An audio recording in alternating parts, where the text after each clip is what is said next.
Beautiful. Okay, so welcome again to our agency's webinar specifically focused on our priority area of safely reducing children in out-of-home care. We're going to go ahead and get started by first orienting you all to the Zoom webinar. This is a little bit of a different platform than we're used to. So we want to make sure that you all can navigate this well. So, oops. Right, so just to give you, I'll ask Betty to talk a little bit about the webinar functions. But just so you know, you won't be able to unmute yourself unless the host unmutes you, and then they'll make sure that you have permission to unmute before that actually happens. But once you are able to unmute, please mute yourself unless you're speaking. We are going to kind of be providing an overview of several pieces of the strategic plan, and there's a Q&A function and the chat box. So anytime you have a question that pops up for you, please enter it in the Q&A box. And if you have comments that you would just like to make, please enter that into the chat box, and we'll be sure to address some of your Q&A.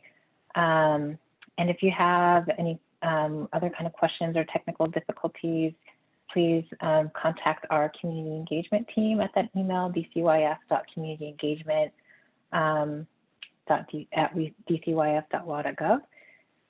And then I'm going to hand it over to Betty to talk a little bit about how the Zoom webinar works. Thanks, Yvette.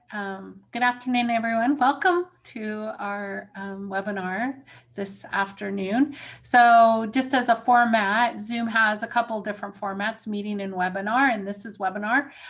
So you don't have a camera for this if you're an attendee, but you do have your mute button. And so if you can see your mute button there on the left-hand side bottom, you'll see the mute, and you can mute yourself or unmute yourself once you've requested to be unmuted. The video we don't have on this this call. You can activate your raise hand function, and then the presenter will be able to call on you. There's the chat. So go ahead and open up your chat, and the chat is a place where comments can be a running back and forth and comments and things. We also have Q&A on this. You'll notice that down there. And Q&A is for any questions you might have. You want to use Q&A because the chat can go really fast and we can lose some of the questions, but Q&A holds the question and we can point it towards the right person to be able to answer that. So during this call, if you could put your questions into Q&A, and if you have comments or reactions or anything like that, go ahead and put it in the chat, and that makes our call really interactive. You could rename yourself with your three little dots up on the top right-hand side of your picture. Oh, you don't have a picture. You can rename yourself on your when you open up the participants and put more, and it will be under that button. And then the raise hand feature will show up on the participants list for the presenters to see. And for your chat, just so you know, you type your questions into the chat and hit send, and then it'll pop up for everybody. So that's basically how it works right now. Yeah. Thanks. Beautiful. Thank you, Betty. Awesome. And then I will now pass it on to Billy to kind of open up the space for us.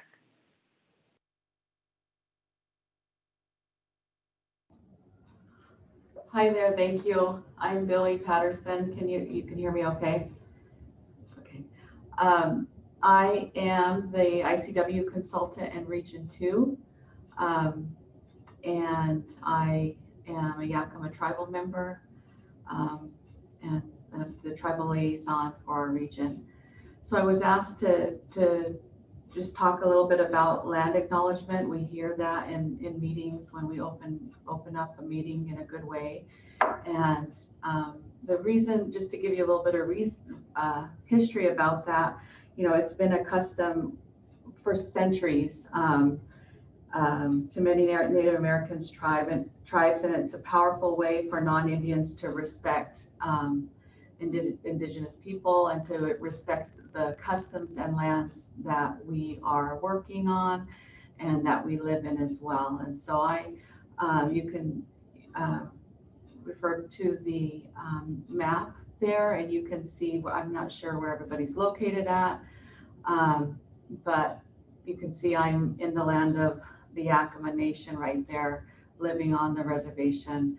And so I wanted to share that, and it's just a really good way of acknowledging and so remembering our past and our history. So when we open up a meeting and we talk about being thankful of where we come from and where we're at, that's why we do that. And just real fast about kind of the historical piece about this going on for generations is that, as tribal people, when we would come together and we would come to different villages or going into a different tribal country, we would go and ask permission in honor of that tribe, in honor of the land. If we could come into your territory, can we hunt and gather and do ceremony, those types of things. We ask that permission first before we enter that land, in order to give, thanks, give an opportunity to thank that tribe, that nation, that where we are residing, and in a respectful way, so that we can do good work together. And that has been historical. And so it's just great to see that we honor that today. And as non-tribal members, it is really heartfelt when you hear that respect when you come into a meeting. And so I'm just thankful for that. Anyway, I thank you for the opportunity, and hope that we can have a good meeting today.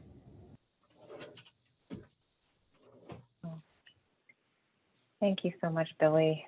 And I just want to pop that we switched the Zoom over to the Zoom meeting into a webinar. And so we've had some folks having some issues with getting onto the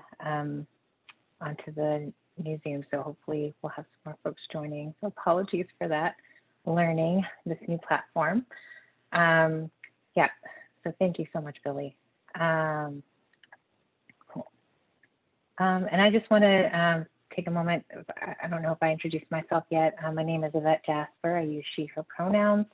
And I'm with the Office of Racial Equity and Social Justice.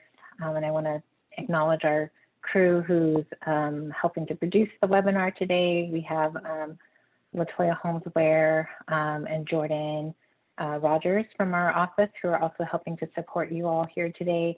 We have Betty from IT, in case you have any Zoom tech related questions. And we're so thankful for our partnership with community engagement. Emily is here to help support as well. And again, thank you, Billy, from our Office of Tribal Relations to help us open the meeting well.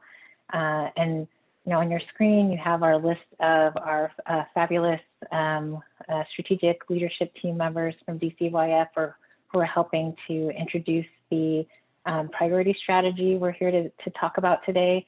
And so you'll see them kind of pop up and speak to each of the focus areas of work as we get into that content. And first, I'll hand it off to Vicki Ibarra, who will kind of provide an overview of the strategic plan. So go ahead, Vicki. Thanks, Yvette, and thanks to all of you who are able to join us today. This is a great opportunity for you to get an update on where we are with our strategic plan, what is now termed our integrated strategic and racial equity plan. We are in the drafting process still, with a goal of having a finalized integrated plan available in early April. But this has been an important last few months in the updating of our integrated strategic and racial equity plan.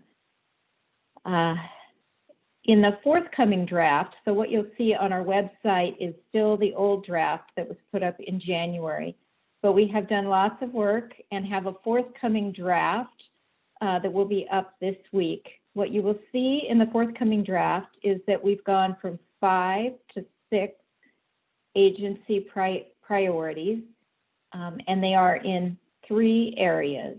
We have a new first priority related to racial equity and disproportionality, and this we call an overarching or overall priority.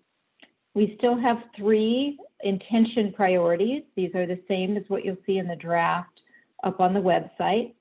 The focused areas of work, which we'll hear more about today from our colleague leaders at DCYF, have changed a bit, but the priorities are still the same. And then we have 2 capacity priorities related to the quality of how we do our work. As I said, we've gone through a lot of work these last few months. Our strategic leadership team and the Office of Racial Equity and Social Justice, we have been reviewing the input that we've received so far.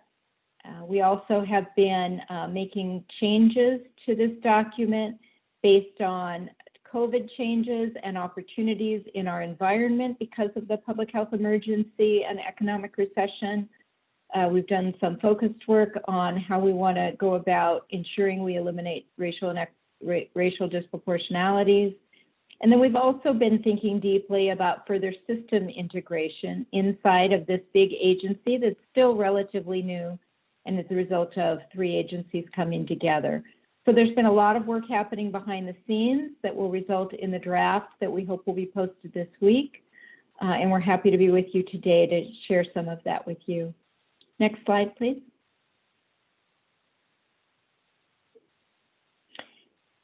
This is an update of our timeline for production of the Integrated Strategic and Racial Equity Plan.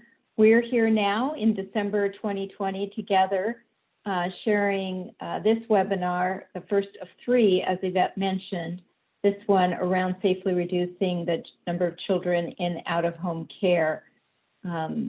We'll talk a bit at the end of the webinar about our next steps, but you can consider this timeline the new updated authoritative timeline for development of this new integrated plan that will be finalized by the first week of April. Thanks.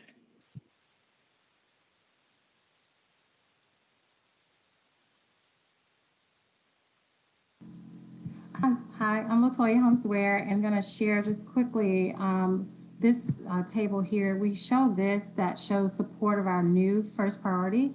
The new draft strategic plan includes a page that addresses the sources of disproportionalities, and you see it broken down by systemic, institutional, interpersonal, and individualized. We know that it's important to ground DCYF's commitment to racial equity and social justice and why they exist and why we got here. Disparities and disproportionalities are not a result of individual choices, it's by design. So we must proactively redesign with the most marginalized at the center so our systems are serving all community members. Next slide.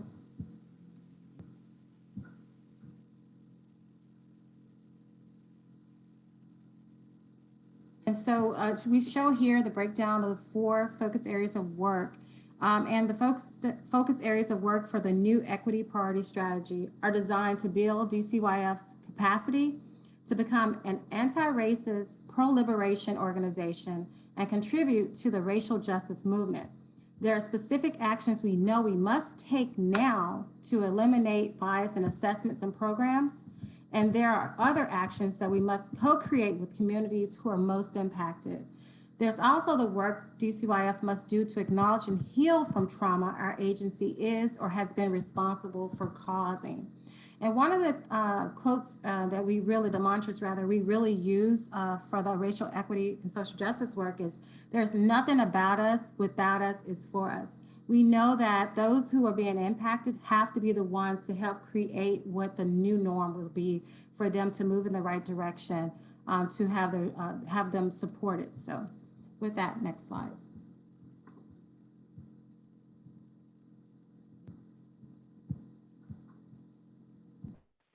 Awesome. So now we're going to hand it off to our strategic leadership team members to speak on each of these focus areas of work. I see a question in the chat about sending a copy of the presentation.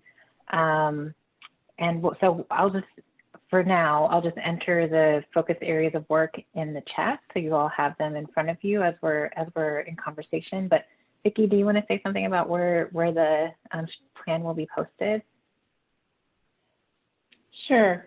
So if you go to the DCYF website now and search on strategic plan, you will see a draft with 5 priorities posted last January. As I said, we are hoping to get the next draft up this week. We were hoping to have it done by today, and it needs a bit more work before that can happen.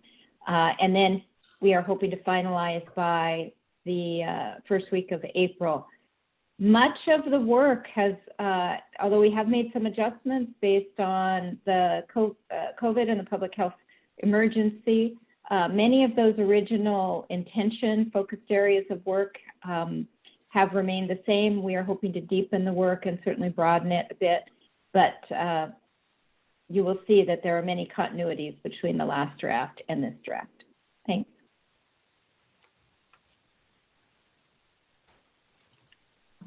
Great. So Judy, would you like to speak on the first focus area of work?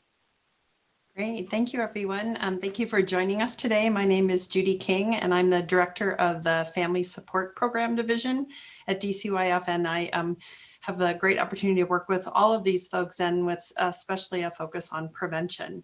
So one of our first focused areas of work to reduce number and rate of children in out-of-home care really is working upstream. And so it's what communities are asking for. It's what our national thought partners and best practice folks say, that it's critical for communities to have the support structure, infrastructure in place so that they can support families to get what they want and need. So we have a couple things that we're working on in this area, and I would say it's a bright light of some new opportunities that we're excited about and really want to see in our strategic planning and working with all of our partners, ways we can build out some of this work.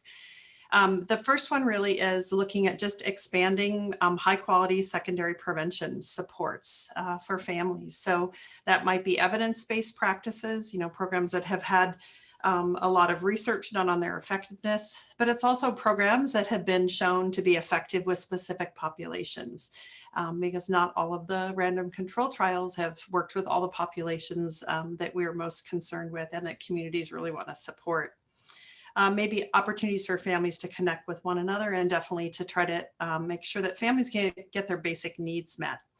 So on the horizon in that area, we have a couple pieces that we'll be focusing on in this area for prevention. One is our Family First Prevention Services Act Prevention Plan, which is giving us opportunities to look at how we can expand evidence-based practices with a split of federal and state money in the areas of mental health, substance abuse, and parent skill-based programs.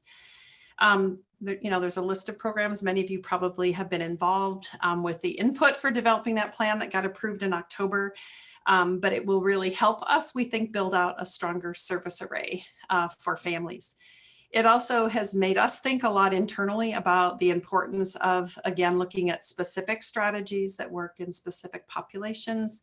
And because we can't count on a federal clearinghouse right away to get all of the right programs in there that meet needs of our populations that, again, may be marginalized and needing something that's really tailored.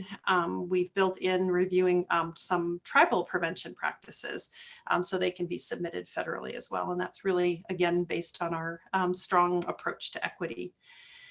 Hoping we'll build more capacity in an array of programs. There's a list. We have about 7 we're currently providing that are on that list that are all prevention strategies. Home visiting is a large one. And some of you know that that's an area I have spent time in. And I believe, even though it's voluntary, relationship-based, it can be a really strong match for what families need. So lots of exciting work happening there. And then I think the other area that we're going to talk about as a focus for that piece is really on momentum about bringing voluntary options into communities that are really community-based. And so we have some great data on looking at school locales across the state, so one or more school districts that have helped us really hone in on some of the communities that have the highest rates of child welfare intakes, and know that communities have answers to what's needed, and we're ready to listen and want to be doing that work. So we're working on a 5-year federal grant called Strengthen Families Locally, where in those locales with highest rates, we have 23 identified. We've got 5 communities that are doing some deep work planning and looking at what strengths their community has that can help support children and families, and then what's getting in the way. What are the challenges or the barriers? So those community-driven approaches are a lot to how we're thinking about implementing and expanding community-driven secondary prevention. So that's where we're at for a starting place. And I'm going to turn it over to my colleague, Natalie, who's going to talk to you about preventing entries into foster care. Hello, everyone. Thank you for joining us today to give us your input and just to hear what our goal is for our strategic plan for the agency. My name is Natalie Green, and I'm the Regional Administrator for Region 3. I'm going to speak to you today about prevention entries into prevent entries into foster care. I was thinking focus area. Anyway, as you know, our primary plan is to safely reduce the number and the rate of children in out-of-home care. And there's no way that we can do that if we don't prevent children from coming into care in the first place. And Judy spoke about community-driven secondary prevention. And prevention is a big component of being able to keep kids out of care. We all know that the agency does not make good parents. We want kids to be with their parents and with a caretaker, a permanent caretaker that will give them the love and support that they need. So the first thing we're recommending is a rework of our child welfare practice model. And the agency has already identified a practice model administrator to begin the work on that. We're going to begin by focusing on the high fidelity and the consistent implementation of the safety assessment, because even though the child abuse and neglect issues that come in are all different, but how we assess those families should all be same. We should all be implementing that tool in the same manner. And so that's going to be a very important component. We're going to increase the availability of high quality services for at-risk families, including the array of services available in our Family First Prevention Services Act plan. And that plan was approved in October 2020. And a big component of that plan is evidence-based practices and services. And so that's going to be a really important component in regards to providing families the services they need to keep them out of our system, or to assist them to not come back and return to our system. And then we're also going to be looking at assessing and improving the effectiveness of our family assessment response program and our family voluntary services model, because those two programs really are true opportunities to prevent families from coming into our care, right? If we get families at that point, provide them some really good services, some really good evidence-based practices, 9 times out of 10, they won't be coming back into our system, because the system, the services would be appropriate to address the needs that we have identified for that family. So those two components are very important. So those two programs are really important part of making sure kids do not come into care. And so that's it for that part right there. And so I'm going to pass it to Ruben, who will speak about reduced length of stay for our kids. Thanks, Natalie. Good afternoon, everyone. My name is Ruben Reeves. I'm an administrator with the licensing division. Want to talk to you about the reduction of length of stay and how that attributes to safely to reduce the number of kids in care. Licensing division is having some ongoing efforts to really look at meeting the permanency timeframes.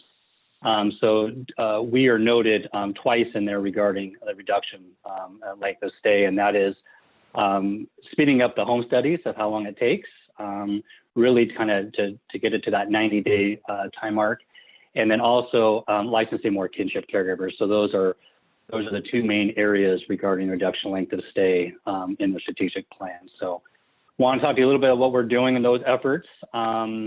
So for speeding up the home studies, we are really excited in the licensing division to bring on an online foster care application portal. We are currently negotiating a contract with a vendor called Benti, and we are hoping that contract will be signed by the end of the month and start building and developing that starting in January. with hopes of going live somewhere in summer or fall of 2021.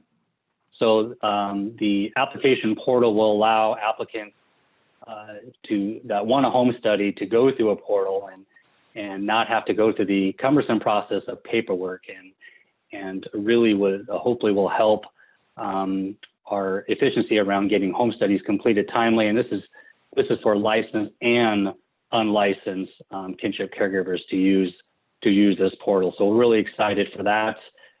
There's a lot of work involved in the next few months, but like I said, we're hoping that this online application portal will help us through that process. Another thing we're doing to speed up the home studies is creating a new home study. A tiered home study is what we're calling it.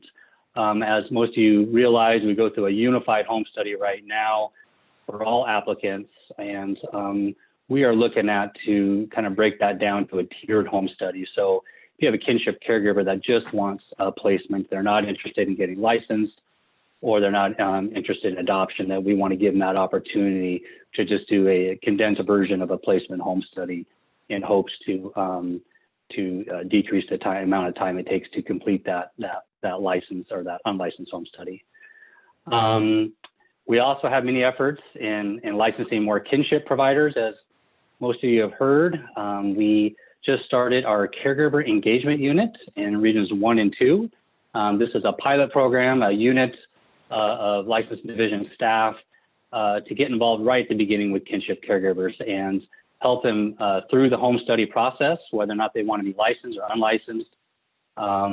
If they do want to get licensed, we want to let them know the benefits of getting licensed. So we want to encourage them to get licensed through that process. So we have extra staff from the licensing division really kind of hand-holding those kinship caregivers through the home study process to get them done quicker.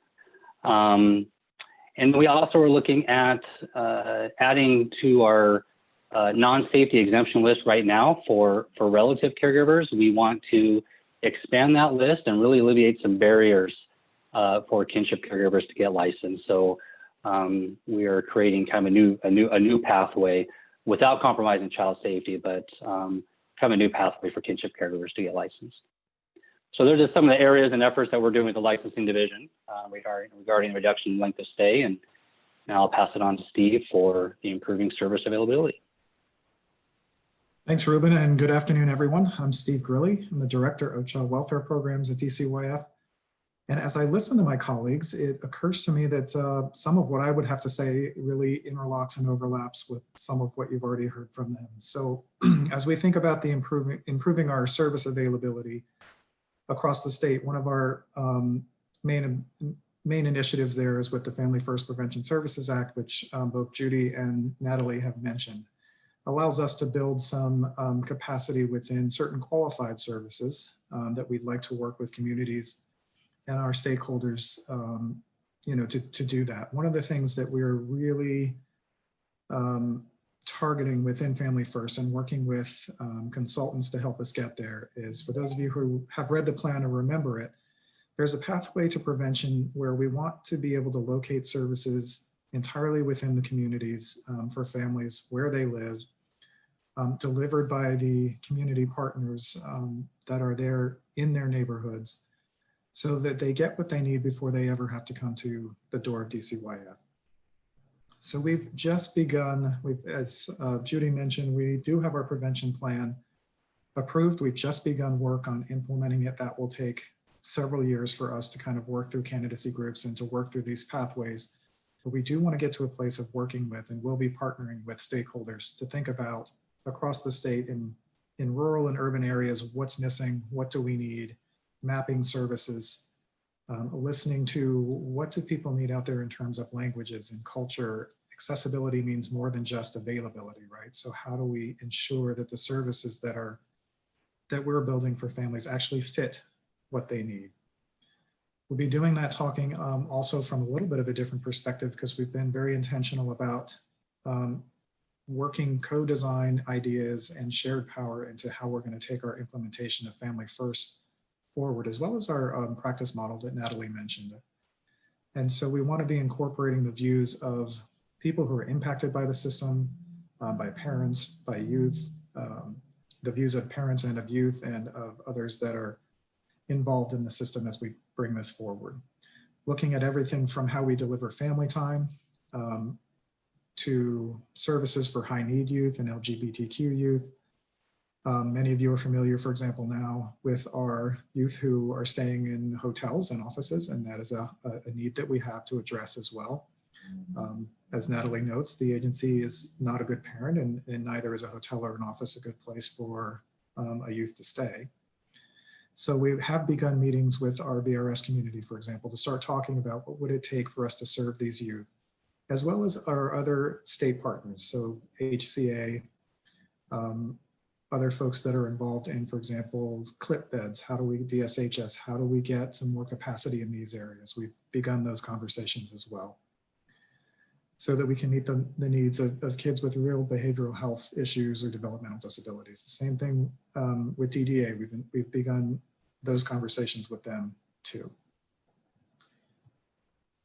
As we think about this, the availability of services, the other thing I would point out is we really want to give thought to, and we've started this as well, how are we matching the families that come into our system to the appropriate services, which may help us even with capacity, because sometimes we may be sending families to services that they don't need or that don't really match what they need well enough for it to be effective, and it may fail. And so we've wasted that opportunity to connect them to something productive. So we were doing some work already. OIAA, I know, has teamed up with folks from my division to start looking at the assessments across the department, how we use them, how effective they are, how good they are at matching our families to the appropriate services, and we'll be continuing that work going forward, also with some consultation help. And hopefully that'll help us kind of think about our service array from that perspective as well.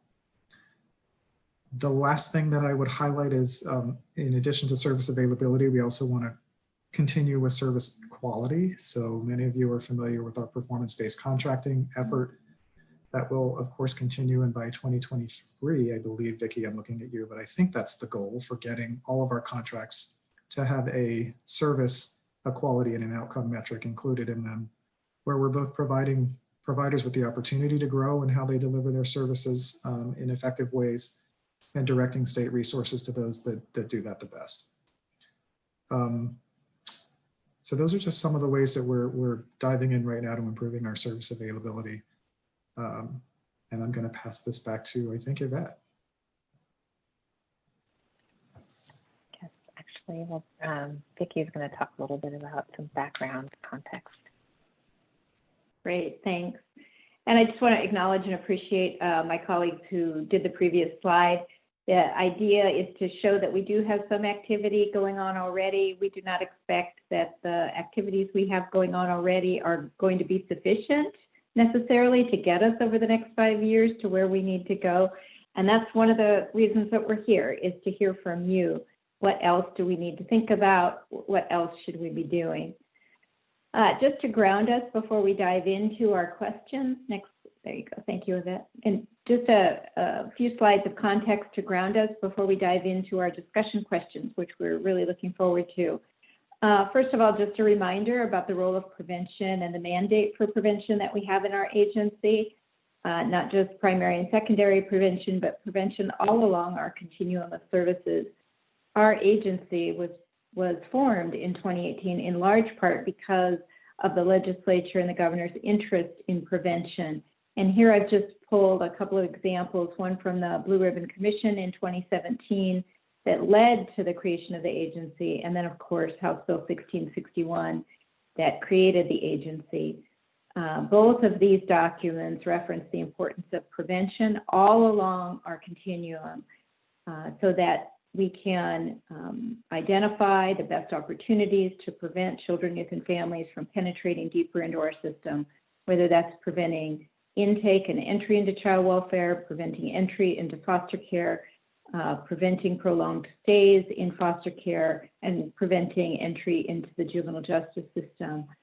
We believe that there's opportunity to identify those prevention places and identify those effective prevention interventions. And that's a big piece of what you'll see here, we believe, in our work around safely reducing the number of children in care. Next slide, please. And then, of course, any DCYF webinar would be incomplete without appropriate data. So I just want to bring you a couple of data points here. We still have not decided on exactly how we will monitor this metric over the next 5 years. One option is to look at the number of children in out-of-home care at any given time, and that's what we have here in this slide. This slide compares the number of children in care, in out-of-home care, on October 31st of this year compared with October 31st of last year, and already we've seen a 13.5% decrease. Some of that decrease certainly has been the result of the COVID pandemic and the decrease in intakes, but we were on a downward trend even before that happened. So this is one way that we may look at whether or not we've accomplished this overarching priority of reducing the number of children in care. In October of 2020, we had just over 7,400 children under 18 in out-of-home care in the state. And here you see that variation by region. This is August, September, October, variation by region across the state. And that's the number of children in care. Next slide. When we think about disproportionalities, again, there are a number of different ways to measure this. One way to think about disproportionality, racial and ethnic disproportionality in child welfare is to think about the decision points. So intakes, screened in intakes, and then the decision to place a child in care are the biggest entry points that biggest decision points that we generally think about. And in this slide, we've taken the racial ethnic breakdown of our fiscal 2017 cohort and looked at the ratio of children in child welfare at each of those 3 decision points. And in this case, disproportionality ratio indicates the comparison of the portion of the population with their underlying presence in the population. So for instance, American Indian Alaska Native children, we often see the greatest disproportionalities in child welfare. In all intakes, American Indian Alaska Native children are represented at intake at about 1.5 times their representation in the general population under 200% of federal poverty. So this illustrates that we have disproportionalities, over-representation in their, as compared with how they're represented in the underlying population. We have disproportionalities at each of those decision points for American Indian Alaska Native children, American Indian Alaska Native multiracial children, Asian PI children have negative representation, so they are represented at each decision point less than their portion of the underlying population.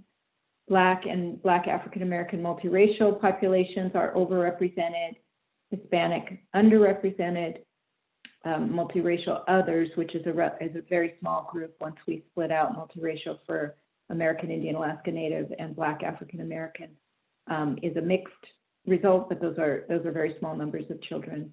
And then whites are overrepresented compared to their representation in the population just a bit. So this is one way to look at disproportionality. We include this way of looking and the WASRDAC division of racial ethnic groups in a forthcoming equity report. Just wanted to share with you that we recognize and have ways of determining our progress on racial disproportionality, and we will do that in this metric specifically. Thank you.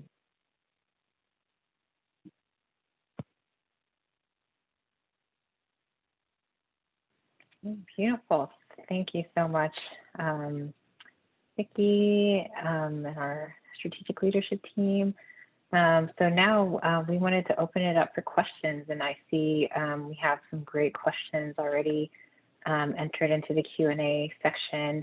And so the way we'll facilitate this is, you have the option of entering your question in the Q&A box, but you can also raise your hand. And whoever raises their hand first, Emily will invite you to unmute. And then once you get that invitation, you can go ahead and start asking your question. And so we have about 15 minutes for this. So we'll go ahead and get started. And we're going to start with some of the questions that came in through the Q&A. I guess we'll just start from the top, from Nicole Mays. Excuse me if I'm mispronouncing your last name, Nicole Maven. And the question from Nicole is, how does relationship building between caregivers and families fall into the work of reducing the length of stay? We know that when parents have community supports, they do better. There seems to be ways to leverage caregivers to build community for family. And I'm wondering if this is a question for Judy, but I'll also like whoever would like to respond. I'm happy to start with that, Nicole. I want to make sure I'm understanding your definition of caregivers, but I think as we experience and work with families day in and day out and learn from our partners in the communities that are doing that, the families often have a network of caregivers, both kin caregivers, and then what I would say are caregivers in the system. So maybe a caregiver in a childcare setting or in a home visiting program. And the notion is that those are all parts of what can support the family getting what they need, and the goal of it being relationship based. So I don't know if I can address exactly how that might reduce in length of stay. I mean, want to pop that over to my child welfare partners, but I would just say in general, families do better when they have the support that's needed. And we're trying to find ways across our whole system to build that out better and want to do better in that area. I think that's right, Judy. And one thing that we did related to this actually just last week is we've been planning for a while, but ended up last week finally holding town halls, 2 of them on this very subject, working with Casey Family Programs to help us do that, and really had great participation both in the morning and the evening sessions. I think well over 50 people at both of them to come together and talk about what it looks like to have good relationships between caregivers and parents. They actually had representatives from both at both town halls to talk about how they've worked together, what difference that's made in their journey together through the child welfare system, and how that does turn into support even after a child goes home, so that hopefully that child doesn't return into the child welfare system. So we do have some exciting things moving forward in that realm, and I just wanted to throw that out there. It made me think of it because it was a really good experience last week.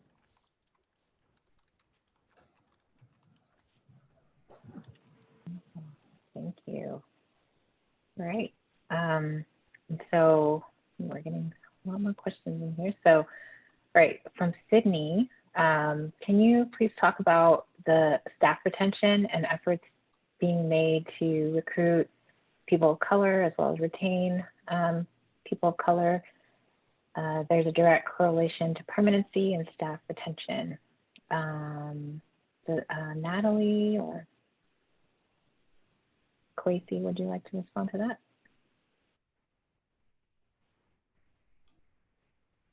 So in child welfare, we just set up our ResJ team to look at, among other things, our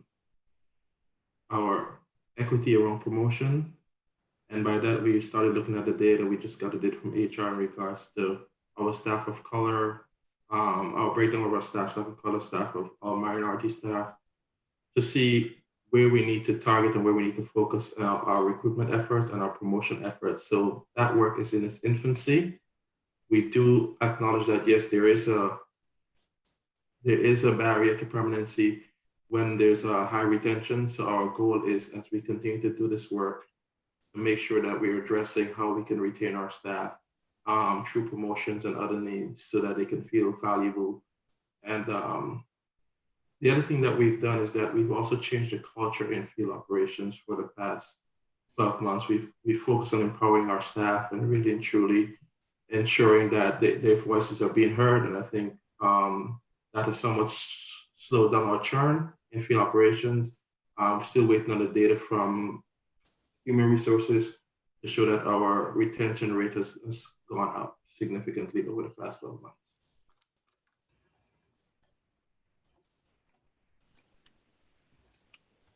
Awesome. So, we have several questions coming in, and we're kind of seeing a theme around reducing the length of stay, how that's being measured, and from like Heidi and Karen. Let me try to see if, so for example, from Heidi's asking, in looking at reducing the length of stay, are we addressing court system delays? Like, so what are all the multiple barriers for kind of gaining permanency? There's been a significant barrier for court systems as well for the delays. Who would like to respond to that one? Yvette, if I might make an observation, it seems to me that many of these questions are actually suggestions for what we should be doing. So maybe getting out of the clarifying questions for the data, the information we presented, and getting into suggestions about what we should be doing, which I think is really what we want to hear. So I wonder if we might rephrase some of these, not that I don't want to interpret necessarily what people have said, but it seems to me that people are suggesting, for example, that we work better with courts to address the permanency delay in courts, and perhaps the questioner has examples of how we might do that better. It seems like this might be more productive if we think of it in terms of good suggestions that we should take into consideration.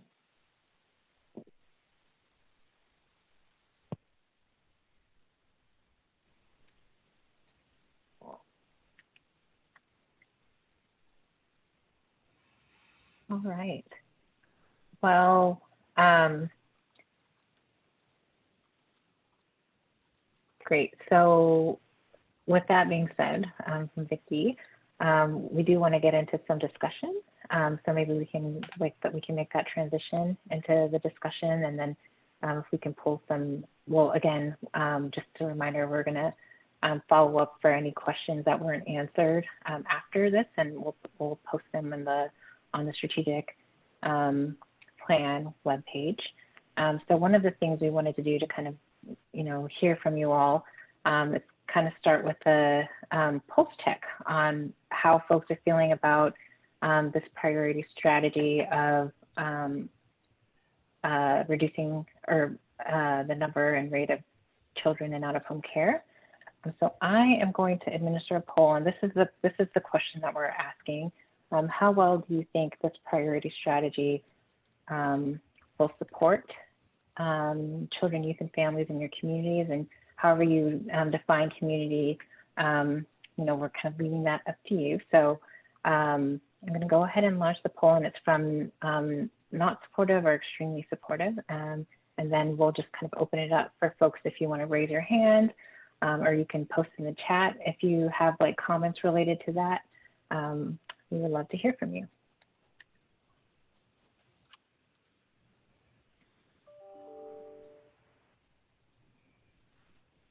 So you should see the poll in front of you. And once we have like a good amount of folks who responded, we'll show the results.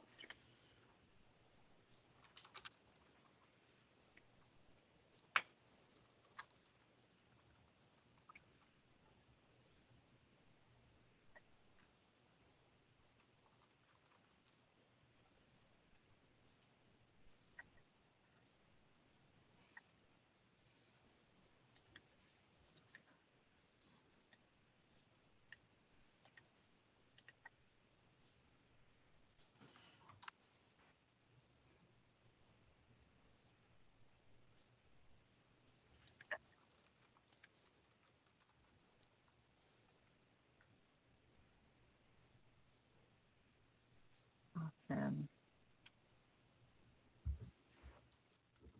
So we have about 70% of folks who responded, and I will go ahead, close it out.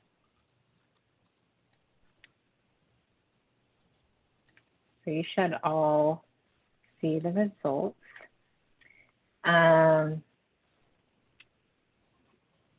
Cool.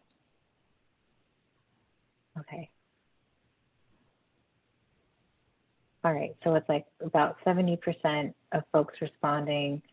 You know, like the priority strategies, you know, mostly like somewhat supportive or very supportive. And so if there are folks who want to speak to that or say in the chat, anything you would, you know, your thinking behind your response, or even, you know, some of the ideas that were kind of shared through the Q&A, how could our priority strategies and our focus areas of work be supportive to the children, youth, and families in your communities? So I'll just pause.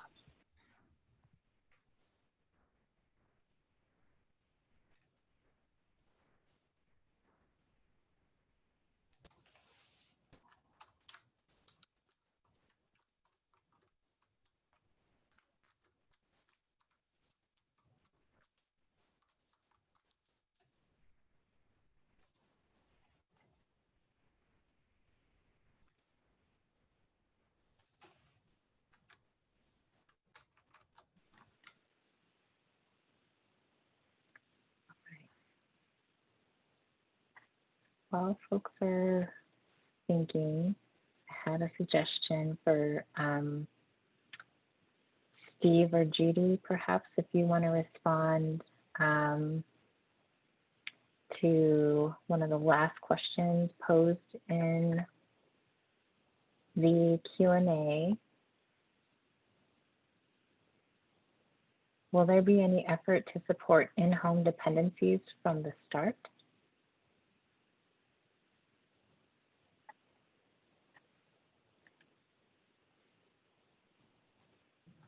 This is Natalie. Okay, and then I'm also seeing. I think the goal is not to have kids come into care, and to keep them out of the legal system altogether. If we can provide services to them to keep them out of the legal system, I think the goal would be to not even have them come through the court system.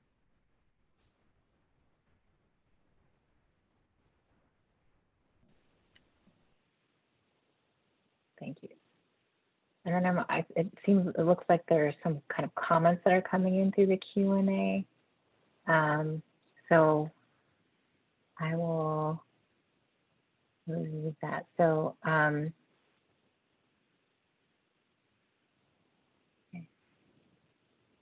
Actually, okay.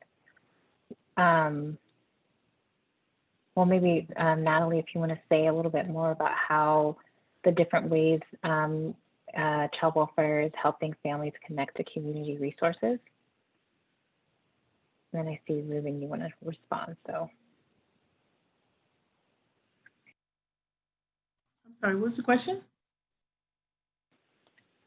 What are some of the ways that as folks are, families are entering into the child welfare system, how are we connecting families to community resources? I think first we as a region or as a state need to identify the services that are available to families.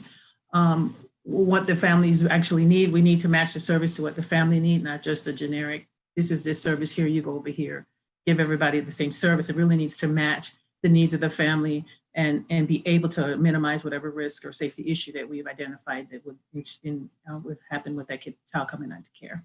And so I think first we need to know what's out there. We need to know how they help families, and then we need to match the family to that appropriate service so that it really is going to help the family, not just be a cookie cutter service. We need to know what's in the community and the catchment area that we're serving so that we know what's available to families. Beautiful. Thank you. And then I see, Ruben, you wanted to respond to the new tiered home study. You want to say some more about that? Yeah, I just wanted to answer Heidi and Karen's questions in the Q&A. They had good questions about the home study, and I need to kind of clarify the tiered home study. So families can still choose to do a unified home study. So it will not look like it was before prior conduct a unified home study. So kinship caregivers who wish to be licensed and also wish to adopt in the future can still go through the unified home study. We just want to give those families an option to not have to do a complete unified home study. The other thing I wanted to clarify too, even in our placement tiered home study, we're going to be asking some permanency questions as well. We want to make sure that the family understands permanency, including reunification. We all realize that reunification, if done safely, will be our #1 goal as well, and working with the families. So I want to just kind of clarify that it will not be how we did the old ways, that families can still do a unified home study. We just want to avoid our children and kinship caregivers, and we see this a lot where kids have been in care for weeks and months and sometimes even years without a home study. So we want to try to get our staff in there sooner than later to really assess the family and complete that home study so we can work on permanency from the beginning.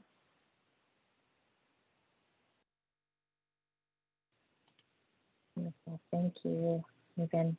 Okay, so I see there's a question from Monica that are getting some thumbs up. So Monica, her, is wondering how we will operationalize the idea of nothing about us without us is for us. Like, how will we engage communities? And I think that's a beautiful transition into actually our second discussion question, because one of the things that we know is, like, we don't want to assume that we know what it looks like to engage each and every community. We know that even Black, Indigenous, people of color communities are not a monolith. And so how we really think, that our priority is about relationship building, and how do we have really authentic, intentional relationships so that our office of racial equity and social justice actually started having conversations with our young folks who are in JR, and our young folks who are alumni of CARE and Passion to Action, to think about, like, what does it look like for us to really partner with you and shift power to you who are most impacted by our systems and the work that we do. And like, the thing that we continue to communicate with the young folks that we're talking with is, like, we're not here today and then you won't hear from us again. We want to make sure that we're building ongoing space and relationship for us to continue to partner, so that you're not just feeding us ideas, that we're working with you to kind of carry this out, because we know with any of these goals, we can't do it alone as a state agency. We need to do it in partnership with you. We need to do it in partnership with everyone who's a staff in DCYF. And so our question that we would love for you all to respond to is, like, how do you envision DCYF partnering, between our programs, between child welfare, family supports, early learning, JR, and child welfare, to achieve these goals, and as well as how do we partner with folks in communities? Like, what would that look like for you? What would meet your needs? So you can raise your hand. Yeah, I know it's kind of unnerving, but please, feel free to do that. But you can also just type in the chat, and we'll do our best to respond, or like pay attention and read it out for you.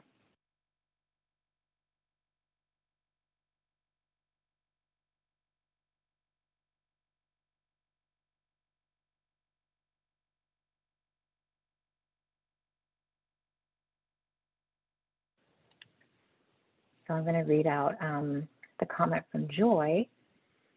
Monica, your question about nothing about us without us. The Strengthening Families Locally project is working on how to better engage families and community partners at the local level. And we're doing this through providing parent stipends, hosting parent and provider cafes, collecting stories from families via a tool called SenseMaker. It's a pilot project, so we're working on building a foundation of community participation in our 4 pilot communities right now. And you can learn more on the DCYF website. The link is there in the chat. And I'll just read it aloud for folks who can't, for the recording. So it's dcyf.law.gov/services/child development supports strengthening families of Washington, strengthening SS locally, right? And it's, you can do, this is Judy, you can do a search on our website with Strengthen Yeah. Families Locally and go right to that page. The URL is long. Excuse my reading that out loud.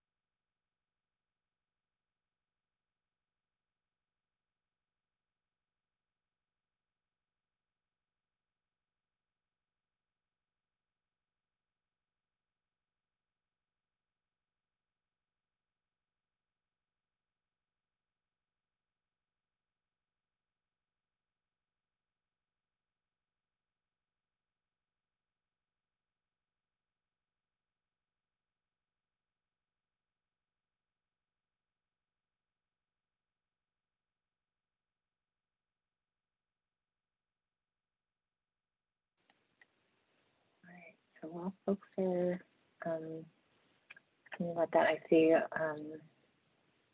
some more questions coming up that are kind of, I think related to how are we partnering across. So how does DCYF increase capacity to serve non-English speaking families, especially families who speak languages that are not commonly accessible?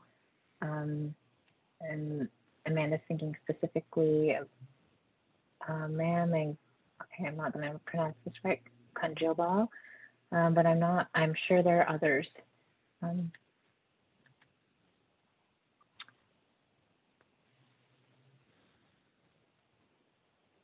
So, I know in early learning, there's a lot of work around like how are we, redesigning our systems to kind of center families who, face many barriers. I don't know, Judy or do you have thoughts on this one? If there's like work around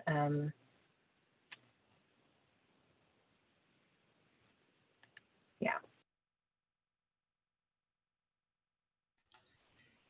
I'm sorry that this is Judy. I lost connectivity for a second there, and then I heard. Okay, it's all Oh, so good. which question is it? I heard you saying about early learnings working on it, but I missed the question. Yeah, and like just family supports. How are we increasing our capacity as an agency to serve non-English speaking families,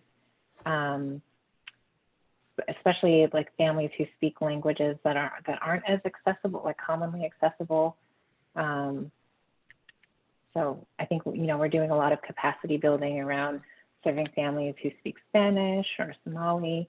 Yeah, and anyone can respond to this one. Well, I would say that I think one of the things we're doing is really looking at which partners in the community have the trust of families and also have the language capacity and cultural knowledge that can link better. So again, kind of back to that notion of making sure we have pathways into things that are tailored and that meet families' needs. It doesn't look the same for everyone. So we're trying to be very attentive to how that works for families, and language and culture will be one aspect of that, making sure that we have the types of services and supports that are needed that can be provided in the family's home language and support their family's needs. So I know we're doing that some in early learning. I believe there's some parallels in other parts of the agency, and it's something that's a deep part of our commitment for looking at our racial equity work across the agency.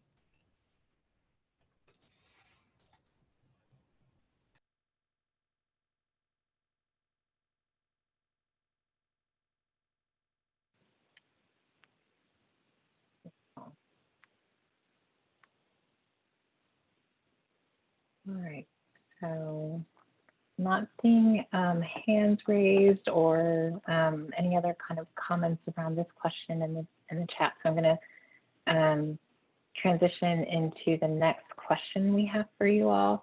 And in the meantime, for our panelists, if you see any of the questions, that please feel free, if you see questions that you would like to respond to, please do that. But I'll also kind of keep looking through the Q&A as well. So our next discussion question is also related. So within this priority area, you'll notice in the new strategic plan, or the newer version, we embedded a lot of language around making sure that our approaches to reducing the number and rate of children out of home care are community driven.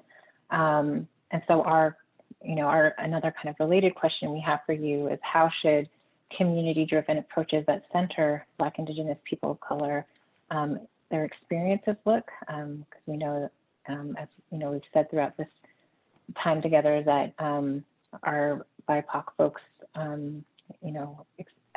experience the most barriers and negative outcomes in our systems. So how do we ensure that what would that look like for you, especially if you identify as a Black, Indigenous person of color?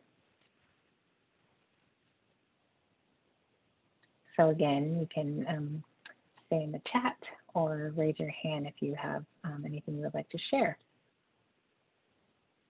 Can I answer a question that's in the Q&A? Yes, of course. I saw DCYF plan on partnering with the AG's office to achieve these goals, but I didn't see inclusion of parent's attorney. Is there a reason for not including parent's attorney? I think everyone that's working with that family is included in the conversation about what's best for that family and how do we move that family along. And so I think it's just not spelled out as parent's attorney, but parents and whoever else is involved with that, parents, whoever is wrapped around, whoever's working with that parent, whatever service provider, we would work hard to include everyone to ensure that we can help that family the way the family needs to be helped. So I think it's just not spelled out, but this does not mean that it's not included.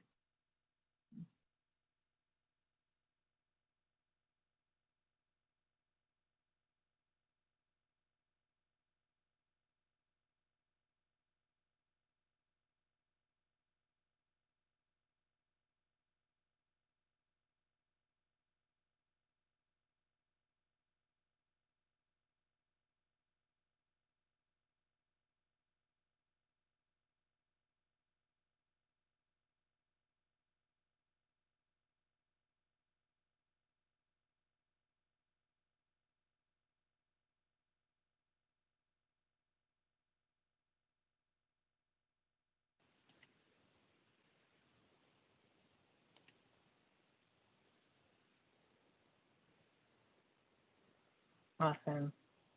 Well, I think as you all kind of, we partner with folks more, we always say with our young folks, we're okay with long pregnant pauses, because I know I'm a processor. So we'll keep looking out in the chat for any responses. And I'm gonna also, another option, if you need a little bit more time to process, I'm going to put in the link to the survey with these same questions. So if you have time after the webinar, or if something else comes up for you, you can respond through that survey link, and we'll also include Vicki and our office's contact information at the end. So there's one comment in the Q&A that I'll read aloud. So from Nicole, I appreciate the efforts to bring these important questions to the community. I envision partnering happening in settings that are most comfortable to those you're seeking to hear from, so including parents and youth. So meeting with people within their communities. It's also much easier to engage in these bigger questions or ideas in smaller groups. I'd recommend breakout groups to facilitate discussion that involves note takers who can bring back topics to the whole group. This worked very well in the town halls that Stephen mentioned. Yes, so we definitely agree with that. Yeah, so we'll definitely be engaging in that way. I think we're experimenting with this webinar format just because we knew that there might be a larger group of participants. So yes, thank you for that, Nicole.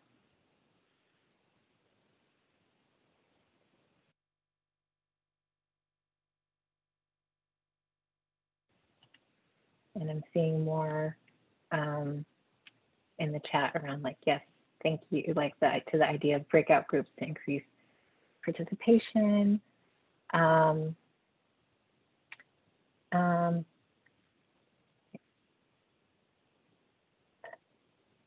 Okay, and Karina, excuse me if I'm not saying your name correctly. So I'm not quite sure if I'll read your comment, but if you want to speak to that, please, if you're comfortable, you can raise your hand. But I'm just saying, so the questions that have been asked, the need has been identified, and it's time to respond to whatever BIPOC communities have identified. So yes, we definitely agree with that. And another comment from Lisa, how should experiences look? One major entry point into the systems is at removal, i.e. shelter care hearings. I suggest getting more diversity of providers and faces involved right away at shelter care. Thank you for that, Lisa.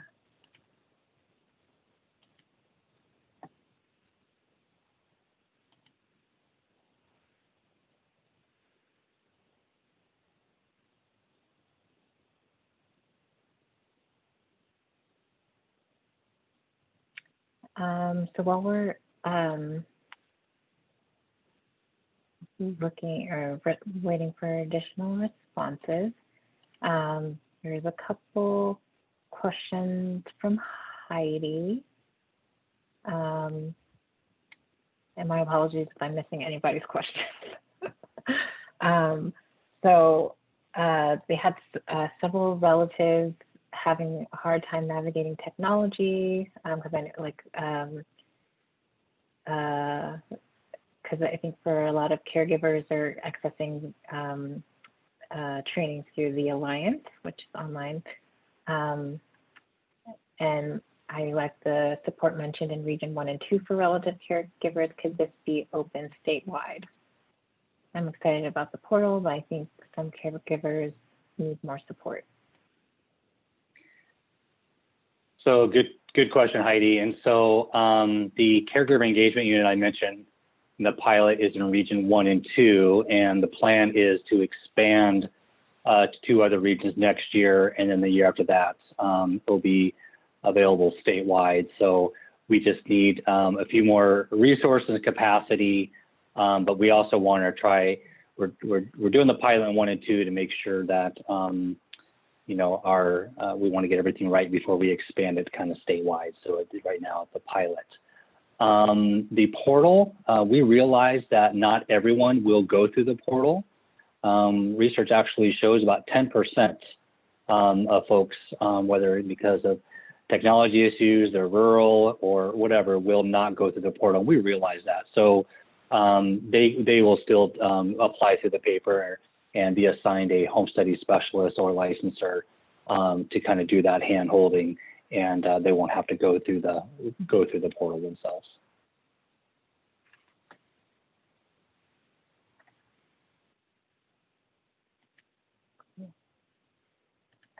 Thank you. All right, so finally, I'll just kind of open it up for any other comments or that you would like our panelists to know. Again, I'll kind of still call questions that are open in the Q&A, but you can also raise your hand or say in the chat.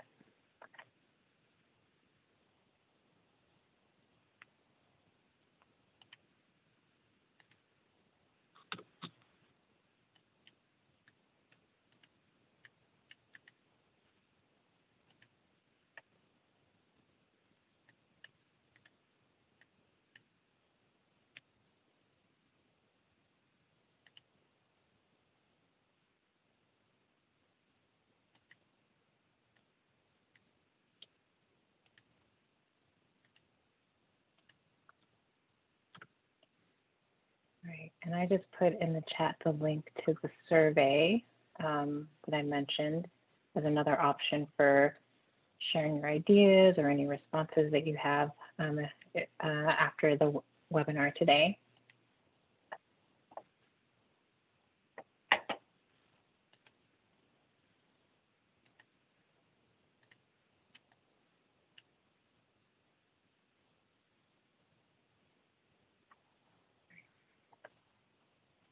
And so I'm just going to go back to the Q&A because I see a question from Ray that got a couple of upvotes.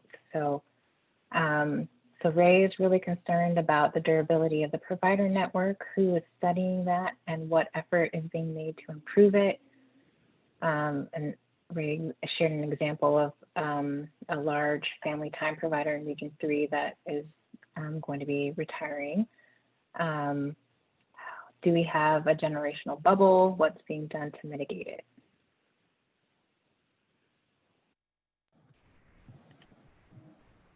I can take a stab at that, Yvette. This is Steve, and Ray always has good ideas and good comments and good observations. So glad he's here. And I agree with him. This is an issue, right? And particularly in the family time realm, because it's a service that's already not reimbursed at a rate that we would want it to be.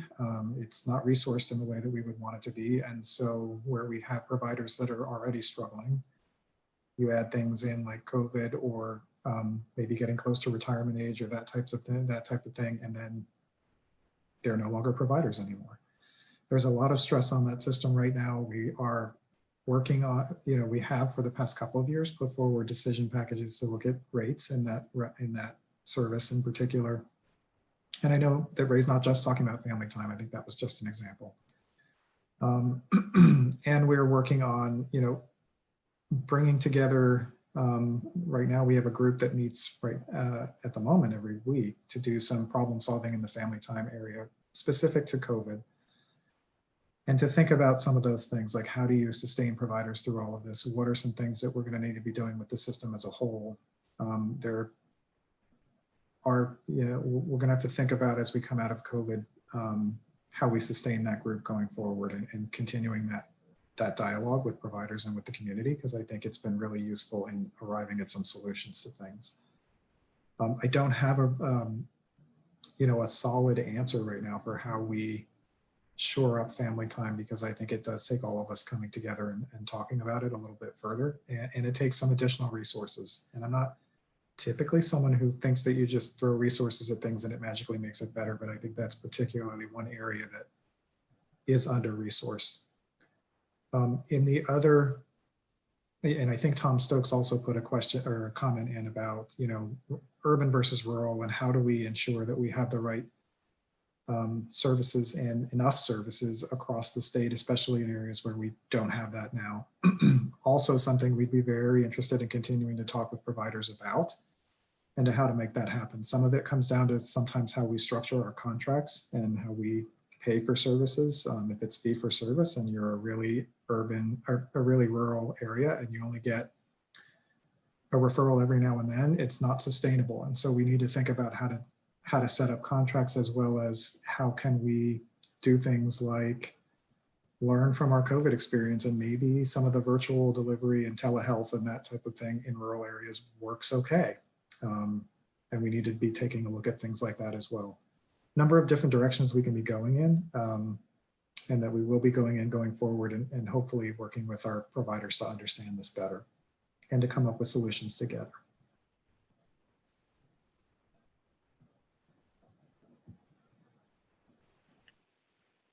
Thank you, Steve.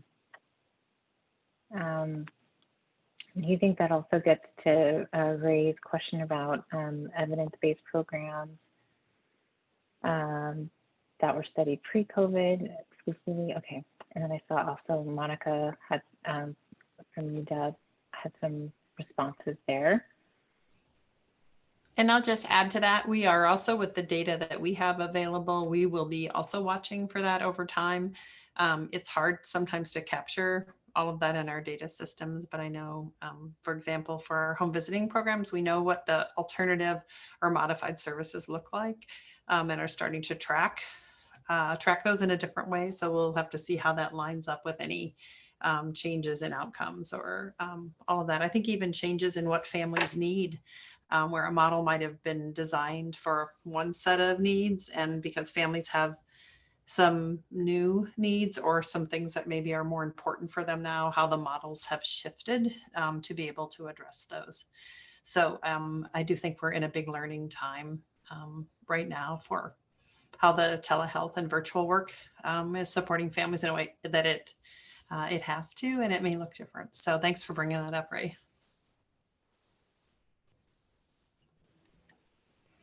Thank you. And then I have another comment in the chat.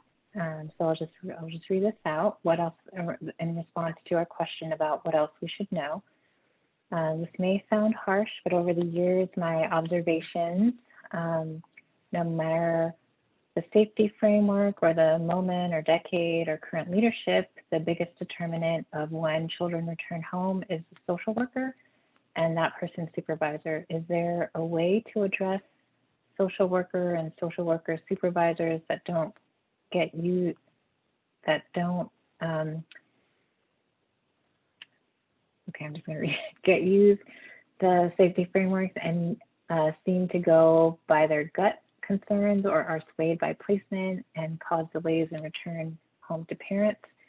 For example, some social workers tend to return home and others, it takes more work on the parent's part to get a return home.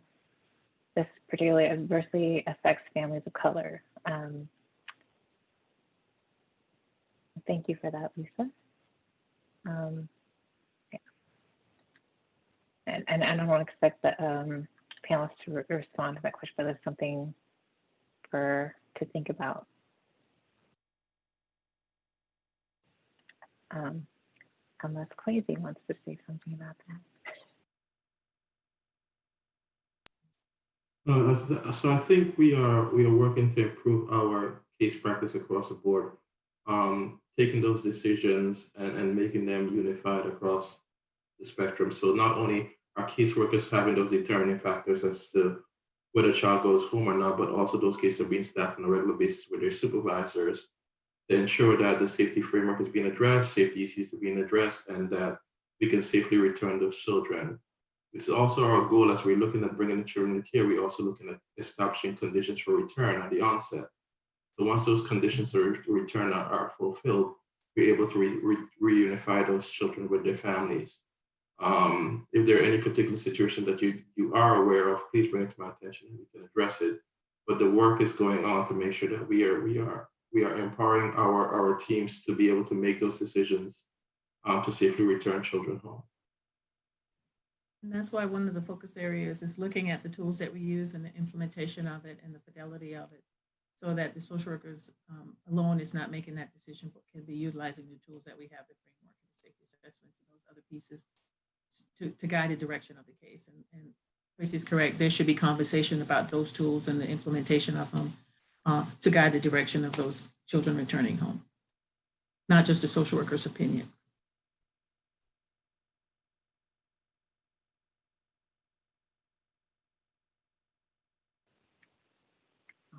Thank you, Gracie and Natalie. Well, so I see we have about 5 minutes left in the webinar. So I'll just pause to see from our panelists if there's anything else you would like to add or touch on before I hand it to Vicki to talk about our next steps.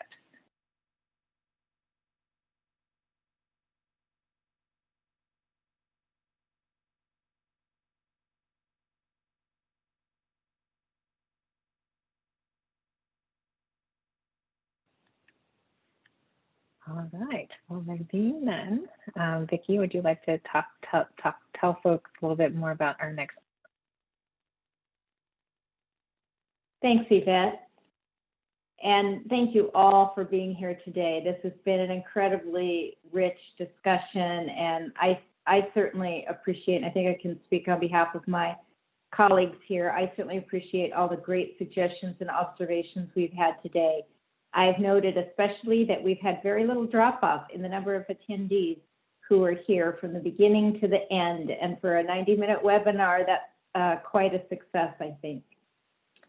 So in this last slide, I just outline what our next steps are, elevating where we are in December and the things we're hoping to do this month. This webinar is an important piece of that, as well as posting the next interim draft of our integrated strategic and racial equity plan. We have 2 more webinars like this planned around our 2 other intention priorities.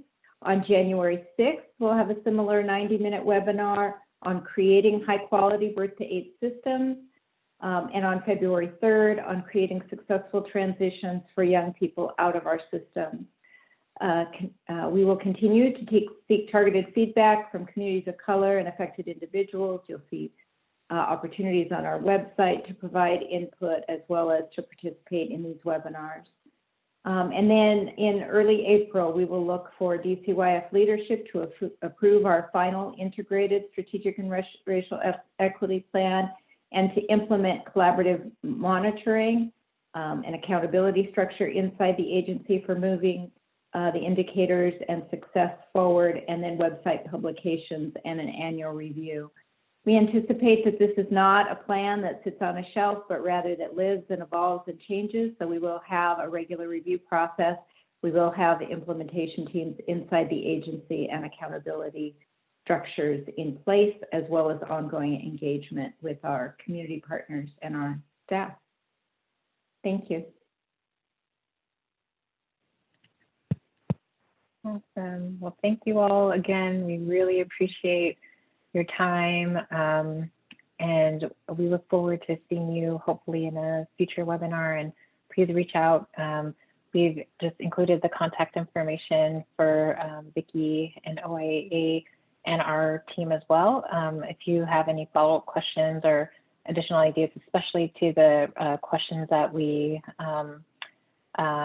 posed around how to partner, we're so happy to facilitate that for DCYF and